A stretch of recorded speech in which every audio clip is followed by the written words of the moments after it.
Good morning, good afternoon, good evening, wherever you are in the world. Welcome to episode 62 of Monorail Memoirs. I am by myself this week. Laura and I couldn't make our schedules align, so I'm flying solo on this one. But I promise you, I will bring enough energy for the two of us. This week, we're going to be talking about attractions in Walt Disney World that need a refurb and needed it yesterday. Disney's done a good job recently of taking a lot of the old attractions and giving them a bit of a spruce up. They've continually done this throughout time as well. One could think if you look at Tomorrowland, Tomorrowland hasn't officially had any sort of design plan moving forward where it updates everything, but then you tangibly look at how the Carousel of Progress is being redone, how Buzz Lightyear has been redone, got new audio for the People Mover. There's a lot of parts of it that are being updated.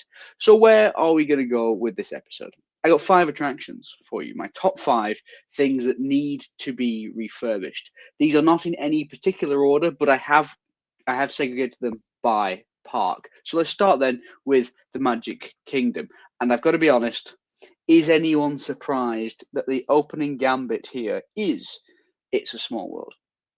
It's a Small World has, for a long time, needed a bit of a facelift. And I understand that occasionally they will drain the lake, they will put some new batteries in the animatronics. Of course, I kid, it's a little bit more complex than that. But for the most part, the ride hasn't tangibly changed since the opening day in 1971.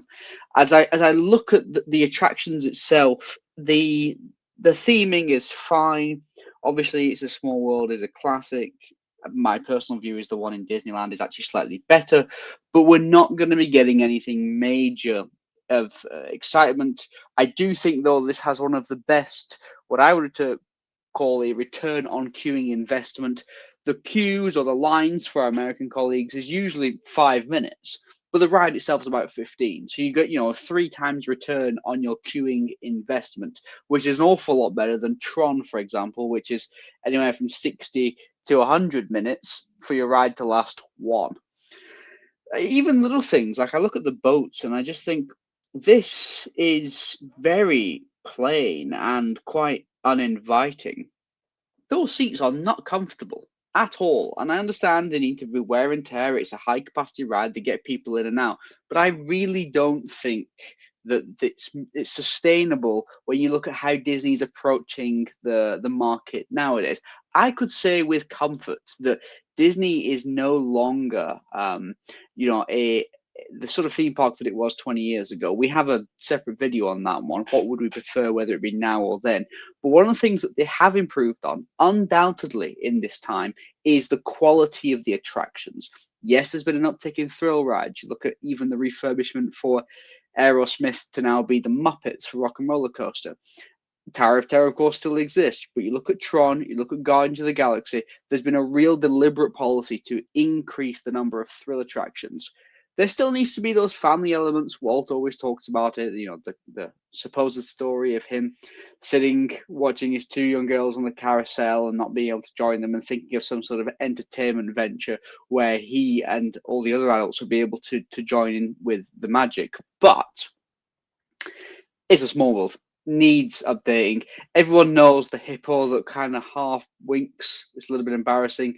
There's plenty of the animatronics that break on a regular basis, and I just think it needs a bit of a refurb, and it needed it yesterday. Number 2 on my list then is, nobody should be surprised by number 2 on my list. It's the Tomorrowland Speedway.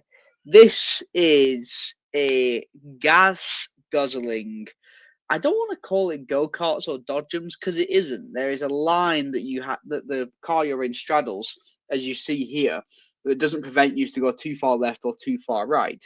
I just don't understand why it's still here. The smell is fantastic, that much I must say. The smell from the fumes from the car is amazing. But for the most part, I don't know why we've still got it. I honestly would have thought by now an electric vehicle sponsor, somebody like Tesla or even General Motors, for example, would have come in and redone all the cars to be electric vehicles and used it as a bit of an advertising plot. I also think this is prime real estate. Look at this. So when they were having to have a conversation about Tron is built off to the right of the screen here. I honestly thought it was going to go where the Tomorrowland Speedway is. I see no reason why the Speedway is still here. The refurb that it needs is a pivot to the future. It's in Tomorrowland. Tomorrowland has a perpetual problem that tomorrow always arrives, the future always arrives. So when you look at the tech element of it, you're always going to struggle. This is what Disneyland Paris has done so well. Disneyland Paris, their Tomorrowland version, is set based off a Jules Verne novel, and this idea of airships and what have you. It's a method of looking at a Tomorrowland without ever having to worry about the increasing technology. So Tomorrowland Speedway needs to be refurbed, and it needs to be something that is probably electric based, or if I'm honest, you could maybe even get rid of it anyway. As I go to number 3 on my list, then it is a final one that I have in the Magic Kingdom, Peter Pan's Flight. Now, Peter Pan's Flight, obviously one of the classic attractions. I don't have an issue with it as an attraction. It's just that its capacity is so small. You're only going to get 2, maybe 3 people in these little flying ships. You can see in the background of this photo, obviously taken during COVID, but there are 3 people who've managed to squeeze themselves into that one. Realistically, if it's 2 adults, you're going to want to have 2 adults per ride vehicle. If there's a child, you can absolutely get them in there as well. But I'm just not sure that the story of Peter Pan is necessarily as relevant anymore when you think that, yes, it is IP in its most traditional format. But when Disney is trying to slap IP on everything, that every new attraction they can get their hands on, why we're sticking with something that was sort of 50, 60 years ago, I'm not quite sure. Even the animatronics in it, most of them don't move, and yes, you fly over the scene of London, but it needs a massive update. Now, whether that update is a whole new ride structure, something to increase the capacity, or an entirely different theming, I'm not going to get upset either way. But it has to be updated because it is showing its age. I now move to the best park. So number 4 on my list, again in no particular order, is in the best park in Disney. We of course are going over to Epcot. Now with Epcot, there's a few that I could have picked here. Some people would say Living with the Land, but honestly, for me, I think Living with the Land is such a classic. It's yes, it's a short ride, but again, return on queuing investment. It's a 5 to 10 minute queue and it's a 20-minute attraction. So in that sense, you're doubling, if not tripling, your return on queuing investment. But I've got to be honest, Figment needs some work. I know the Little Purple Dragon are the fan base for this Little Purple Dragon. Insane. I had a friend of mine who was a Disney fan all her life, had never actually been to Disney itself, and then went to Disney on a visit about 4 or 5 years ago. She didn't understand before going what the deal with this Little Purple Dragon thing was. But when she went there, the amount of merchandise that she bought that was solely Figment based, whether that be the mugs, whether that be the t-shirts, stickers, whatever, she came back and went, oh, I get it now. I get why Figment is a thing. So I'm not suggesting that we get rid of Figment. He's effectively become a pseudo mascot for Epcot as a park. So I'm not suggesting we get rid of Figment. What I am suggesting is we update this. Look at this. These rides, again, return on queuing investment, pretty good. It's a 10 to 15 minute attraction and it's a 5-minute wait time. But the ride vehicles themselves, not overly comfortable, and you could tell just by getting in them the sort of experience that you're going to be getting. Little things like this. The scent that blows out to you as you go past, the very cheap gags that really don't work, and I'm not even sure it works for children anymore either. Yes, there's sort of the initial shock and the smell's great, but do you remember the Imagination Works Pavilion as you exit the actual ride itself, as you walk through?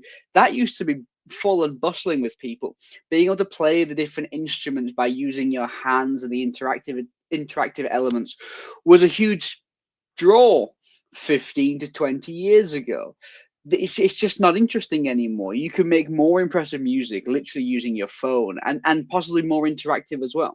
I know there's Figment meet and greet now because, again, Figment does have a cult-like following, but as far as attractions go, it needs to be updated. I would like to see either something with the Dreamcatcher, which was the original Journey into Imagination theming. You have to keep Figment. Yes, I'm not suggesting we get rid of him, but there needs to be some degree of improvement because I just think it needs another refurb and it needs it pretty desperately. Number 5, then, my final one on the list. We're actually going over to Hollywood Studios. No, we're not. I'm kidding. Hollywood Studios, this is my interject here. Hollywood Studios is, I think, the most up-to-date park. I cannot think of a single attraction in Hollywood Studios that needs a proper upgrade or a refurb, to be specific with the language. You think of, yeah, I don't think the Great Movie Ride should have gone anywhere, but it did. But Mickey and Minnie's Runaway Railway is certainly doesn't need refurbing. Tower of Terror, good. Maybe Muppet Visions 3D would have been on this list, but that's gone as well. The entire Muppet Courtyard has gone. So I think Hollywood Studios is actually in the best position here, which means by default, number 5 is going to be in Animal Kingdom, and it is Na'vi River Journey. I appreciate this is the newest attraction on this list. However, oh my goodness, it is awful. Return on queuing investment is not good, but also the attraction itself is terrible. It is a dark boat ride that has got no thrills. The only impressive element is the sort of shaman character you see at the end, which, yes, costs many millions of dollars, and that looks good. But that's a scene that lasts 15, maybe 20 seconds. The rest of it it's not even good Imagineering, in my view. It is lazy architecture and engineering where they project half of the attraction onto various surfaces. The waterfall that you see, for example, is just a projection. It's not even actual water. It's the epitome of cheap design and laziness. All the money for this attraction clearly went into this shaman figure, which, yes, fine, great, but the whole thing needs a refurb. Look, I'm not the biggest Pandora fan anyway. Sure, I've seen the films. Great. I think Disney went overboard on the cultural impact it was going to have? Absolutely. Do I also think that they truly understand how most people don't care about it? I think Disney is missing that. But because you have Avatar, you've got a sort of a self-contained world of things you could do with this attraction. It doesn't even have to be a huge upgrade. It just needs refurbing in the sense that you got to strip an awful lot of it out, make a few more of those animatronics. Yes, I know it costs a lot of money, but there is currently no draw for people to go to Na'vi River Journey outside of saying, yes, I have done it. So I appreciate that is my top 5 attractions I think need a refurb and needed them yesterday within Disney. Please let us know what you think. Tell me why you think Hollywood Studios actually does need some elements doing. Was I a little bit harsh with Magic Kingdom and putting 3 of the 5 on my list from one park? A lot of classic attractions there as well. Until next time, Lauren will return next week. I promise we will align our schedules to make this work. But until next time, please stand clear of the doors. Bye, everybody.